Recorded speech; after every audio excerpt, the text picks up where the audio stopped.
Hello बच्चों, आज हम मैलस लॉ करेंगे। मैलस लॉ को थोड़ा समझेंगे पहले, है ना, क्या चीज़ है ये। कुछ चीज़ें दिखाई दे रही हैं जो कि समझ में आ चुकी हैं। एक्चुअली कई बार कहा जा चुका है कि ये जो डायग्राम अगर मैं दिखाऊं आपको, मैं आपको बताऊंगी कि मैलस लॉ क्या होता है। थोड़ा आगे हम डिस्कस करेंगे इस बारे में। तो यहाँ पे एक ये जो नोट आपको दिख रहा है, ये आपको समझ में आ रहा होगा कि ये अनपोलराइज्ड लाइट है। जब ये अनपोलराइज्ड लाइट और ये आपका पोलराइज़र है और ये एनालाइज़र है। यहाँ पे पोलराइज़र और एनालाइज़र टर्मलाइन क्रिस्टल की तरह टर्मलाइन क्रिस्टल से बना हुआ है, ठीक है। तो ये क्रिस्टल से जब अनपोलराइज्ड लाइट पास हो रही है तो only those vibration which is parallel to the crystallographic axis pass through it. जब यहाँ इससे ये जब किसी क्रिस्टल से पास होता है तो जो वाइब्रेशंस इसके क्रिस्टलोग्राफिक एक्सिस के पैरेलल होंगे, only those vibration can pass through it. तो यहाँ पे जो हमको मिल रहा है, ये क्या मिलेगा, ये हमको प्लेन पोलराइज्ड लाइट मिलेगा। बट अगर मैं इसकी इंटेंसिटी की बात करूं कि भाई आपको तो केवल वही वाइब्रेशन मिल रहे हैं जो क्रिस्टलोग्राफिक एक्सिस के पैरेलल हैं, वो केवल उन्हीं वाइब्रेशंस को इसमें से पास कर रहे हैं। बट इसकी इंटेंसिटी का क्या होगा, इंटेंसिटी अगर इनिशियल इंटेंसिटी आप I0 ले रहे हैं तो जो इंटेंसिटी होगी फाइनली जो पास होने के बाद हमको प्लेन पोलराइज्ड लाइट मिल रही है, उसकी इंटेंसिटी इनिशियल इंटेंसिटी की हाफ हो जाएगी।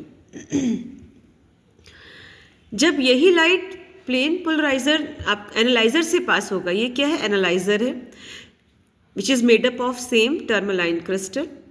When it pass through the analyser, तो यहाँ पर एनालाइजर से पास होने के बाद जो भी इंटेंसिटी होगी, हम इसी की स्टडी मैलस लॉ में करते हैं। समटाइम्स हम क्या करते हैं, एनालाइजर को, अभी तो यहाँ पे ये देखो, ये जो है पोलराइजर का प्लेन ऑफ ट्रांसमिशन है ये, और ये एनालाइजर का प्लेन ऑफ ट्रांसमिशन है। अभी ये दोनों पैरेलल दिख रहे हैं, है ना। तो यहाँ से लाइट जितना यहाँ पे था उतनी ही लाइट यहाँ पर हमको यहाँ मिल गई। बट अगर सपोज मैंने किसी तरीके से इस एनालाइजर को थोड़ा सा टिल्ट कर दिया किसी एंगल पे, तब क्या होगा, थोड़ा देखते हैं।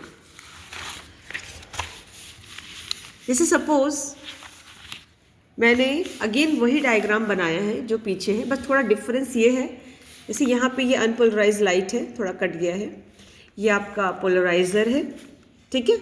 पोलराइजर से हमको जो लाइट मिली, अगेन I की वैल्यू हमको I0/2 मिल रही है। यहाँ पे हमने क्या किया, ये जो एनालाइजर है उसको हमने थोड़ा सा टिल्ट कर दिया पर्टिकुलर एंगल पे। कितने एंगल पे, थीटा एंगल पे। जैसे ये आपका प्लेन ऑफ ट्रांसमिशन है ऑफ पोलराइजर और ये है plane of transmission of analyzer. तो ये आपका, मैं अगर इससे बताऊं कि ये प्लेन ऑफ ट्रांसमिशन है पोलराइजर का, तो ये एनालाइजर के प्लेन ऑफ ट्रांसमिशन से थीटा एंगल फॉर्म कर रहा है, दिख रहा है। तो आप ये मान लीजिए कि आपने एनालाइजर को थीटा एंगल पे क्या किया, थोड़ा सा रोटेट कर दिया। रोटेट करने के बाद आपको जो भी इंटेंसिटी मिल रही है, रिजल्टेंट जो भी आपको प्लेन पोलराइज्ड लाइट मिल रहा है, उसकी जो इंटेंसिटी है उसको मैं I' से दिखाऊंगी, ठीक है।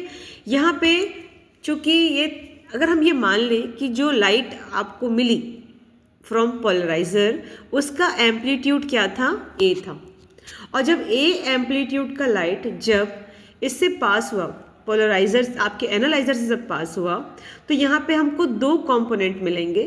एक मिलेगा पैरेलल, एक तो मिलेगा in the direction of the plane of transmission of analyzer, जो कि ये है आपका plane of transmission of analyser.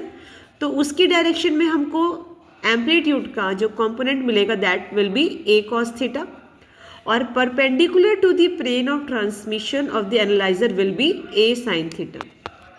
यहाँ पे हमको दो कंपोनेंट मिलेंगे, A sine theta and A cos theta. खैर ये इस डायग्राम की बात हो गई, पर मेलस लॉ क्या कहता है? मेलस लॉ ये कहता है कि it states that when a beam of plane polarized light from a polarizer is incident on an analyzer, the intensity of light emerging from the analyzer varies as square of cosine of angle between plane of transmission of the polarizer and the analyzer. क्या कह रहा है ये कह रहा है कि Malus law क्या स्टेट कर रहा है? मेलस लॉ ये बता रहा है कि जब कोई प्रकाश, अध्रुवित प्रकाश या सॉरी कोई प्लेन पोलराइज्ड लाइट, कोई ध्रुवित प्रकाश जब पोलराइजर से निकल के एनालाइजर में इंसिडेंट होता है या अंदर जाता है, तो जो प्रकाश की जो तीव्रता होती है दैट इज इंटेंसिटी। अगर मैं डायग्राम से बताऊं तो ये आई डैश की बात कर रहा है, ठीक है। तो जो प्रकाश की तीव्रता है एनालाइजर से निकलने के बाद वो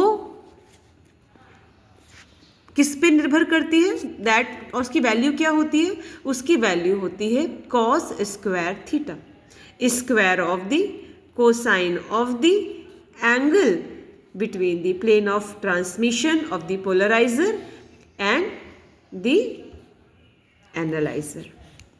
मतलब ये क्या कहना चाह रहा है? I dash is proportional to cos square theta होता है। ये होता है मेलस लॉ। अब इस मेलस लॉ को हम प्रूफ करेंगे नेक्स्ट क्लास में। ओके।